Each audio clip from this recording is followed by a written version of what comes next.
യേശുവിൻ്റെയൊക്കെ മനസ്സിലുള്ള ഒരു വേതന സങ്കല്പം, ഒരു വേജ് എന്ന് പറയുന്ന സങ്കല്പം എന്നൊക്കെ പറയുന്നത് ഈ അധ്വാനത്തിൻ്റെ പ്രതിഫലമല്ല കൂലി.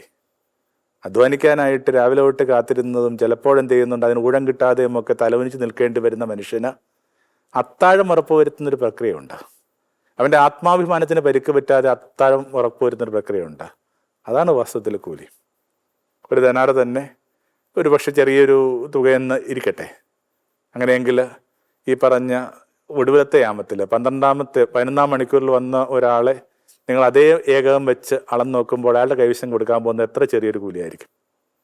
അയാളൊരു പഴയ പശ്ചാത്തലത്തിൽ നിശ്ചയമായിട്ടൊരു വീടിൻ്റെ അപ്പം തേടുന്ന മനുഷ്യനാണ്. അയാൾ തിരികെ പോകുന്നത് തൻ്റെ കുടുംബത്തിനുള്ള അപ്പം ഉറപ്പുവരുത്താൻ വേണ്ടിയാണ്.